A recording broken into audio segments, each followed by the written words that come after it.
Hi guys welcome back to our channel coding champ Sai. ఈ వీడియోలో మనం ఏపీ పాలసీ 2025 వెబ్ ఆప్షన్స్ ఎలా place చేయాలి దాని గురించి అయితే డిస్కస్ చేద్దాం.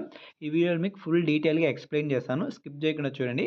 స్కిప్ చేస్తే మటుకు మిస్టేక్ చేస్తారు, మీ వెబ్ ఆప్షన్స్ లాక్ అయిపోతాయి, మీరైతే పెట్టుకోలేరు అనమాట. ఈ వెబ్సైట్ లింక్ వచ్చేసి మన వీడియో డిస్క్రిప్షన్లో పెడతాను. మళ్ళీ వీడియో అయిపోయిన తర్వాత నేను చెప్పిన ప్రాసెస్ అయితే మీరు ట్రై చేయండి. మీరు వెబ్సైట్ క్లిక్ చేసిన తర్వాత మీకు ఇంటర్ఫేస్ అయితే ఇలా వస్తుందన్నమాట. ఇంటర్ఫేస్ వచ్చిన తర్వాత ఇక్కడ మెనూ బార్ అయితే క్లిక్ చేయండి. మెనూ బార్ క్లిక్ చేస్తే మీకు ఒకవేళ మీరు జనరేట్ పాస్వర్డ్ చేసుకుని ఉంటే మీరు డైరెక్ట్ లాగిన్ వెళ్ళిపోవచ్చు. ఒకవేళ పాస్వర్డ్ జనరేట్ చేసుకుంటే నేను సింపుల్గా చెప్పేస్తా. జనరేట్ చేసుకుని వాళ్ళకి జనరేట్ పాస్వర్డ్ మీద క్లిక్ చేసిన తర్వాత మీకు ఇలాగైతే ఇంటర్ఫేస్ డిస్ప్లే అవుతుంది. ఈ ఇంటర్ఫేస్లో మీ ఐసీఆర్ ఫామ్ నెంబర్, అంటే కౌన్సిలింగ్ అయిపోయిన తర్వాత ఒక ఐసీఆర్ ఫామ్ ఇచ్చింటారు, దానికి ఒక నెంబర్ ఉంటుంది, ఆ నెంబర్ ఎంటర్ చేయాలి.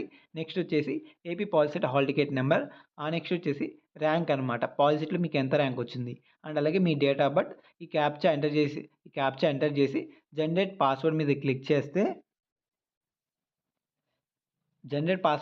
చేస్తే ఇలాగైతే డిస్ప్లే అవుతుందన్నమాట. మీ డీటెయిల్స్, మీ ఫాదర్ నేము, మీ కేటగిరీ అవన్నీ. నెక్స్ట్ దాని తర్వాత మీరు ఇక్కడ జనరేట్ పాస్వర్డ్ ట్యాబ్ ఉంది కదా, అక్కడ మీ పాస్వర్డ్ ఎంటర్ చేయండి. అండ్ అలాగే మళ్ళీ ఎంటర్ చేసి మొబైల్ నెంబర్ ఎంటర్ చేసి సబ్మిట్ కొట్టేస్తే మీ పాస్వర్డ్ అనేది సక్సెస్ఫుల్గా జనరేట్ అయ్యి ఇలాంటి ట్యాబ్ వస్తుంది.